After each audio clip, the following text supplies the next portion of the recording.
పక్కా non local కూటమికి ఎదురుదెబ్బే ఏముంది.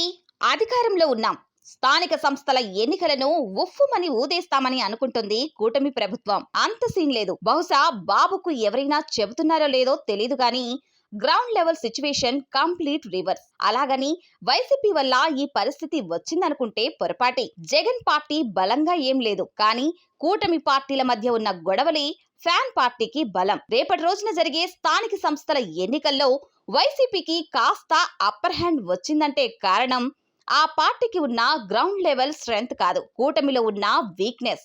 ఇది పక్కా. పీతల కథ తెలుసుగా. పైకి వెళ్తున్న పీతని కిందున్నవి లాగి పడేస్తుంటాయి. ఇప్పుడు టీడీపీ, బీజేపీ, వైసీపీ అన్ని ఒకే బకెట్లో ఉన్నాయి. అందులోకి మరెవరూ రాలేదు. కాకపోతే ఈ మూడు పార్టీలున్న బకెట్లోంచి ఎవరూ పైకి రాలేరు. ఒకటి రెండు ఎగ్జాంపుల్స్ చెప్తే ఇంకా బాగా అర్థమవుతుంది. సపోజ్ పిఠాపురం తీసుకుందాం. అక్కడ జనసేన అధినేత పవన్ కళ్యాణ్ ఎమ్మెల్యేగా గెలిచారు. కానీ అక్కడి టీడీపీ మాత్రం జనసేనతో సఖ్యతతో లేదు.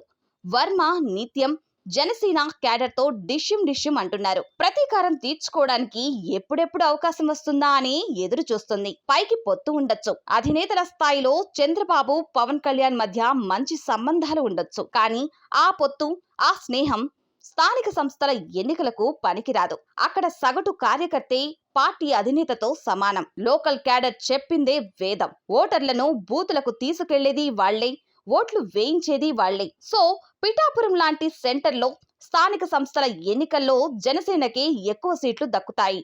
అలాంటప్పుడు వర్మ నేతృత్వంలోని టీడీపీ ఎందుకని జనసేనకు ఫేవర్ చేస్తుంది? ఖచ్చితంగా తమతో పెట్టుకుంటే ఇలాగే ఉంటుందని ఒక గుణపాఠం నేర్పాలనే అనుకుంటుంది. పవన్ కళ్యాణ్ నియోజకవర్గంలోనే ఈ స్థాయిలో విభేదాలు ఉంటే ఇక మిగిలిన నియోజకవర్గాల పరిస్థితి? అక్కడ ఒక పార్టీని మరో పార్టీ గెలిపించుకుంటుందా? అలాంటప్పుడు నెగ్గేది వైసీపీ కాక ఇంకేమిటి? టీడీపీ ఎమ్మెల్యే గెలిచిన నియోజకవర్గంలోనే జనసేనను పట్టించుకోవడం లేదు. జనసేన గెలిచిన చోట టీడీపీ నేతలను దగ్గరికి రానివ్వడం లేదు. పదవుల విషయంలో గాని, కాంట్రాక్టులు గాని, పనులు చేసి పెట్టడంలో గాని ఎవరికి వారే యమునా తీరే అన్నట్టుగా ఉన్నారు. రేపటి రోజున జరిగే స్థానిక సంస్థల ఎన్నికల్లో వీళ్లను వాళ్లు ఓడించడం, వాళ్లు వీళ్లను ఓడించడమే జరుగుతుంది. సో పీతల కథ. ఇప్పుడు చెప్పుకున్నది ఒక్క పిఠాపురం నియోజకవర్గం గురించే.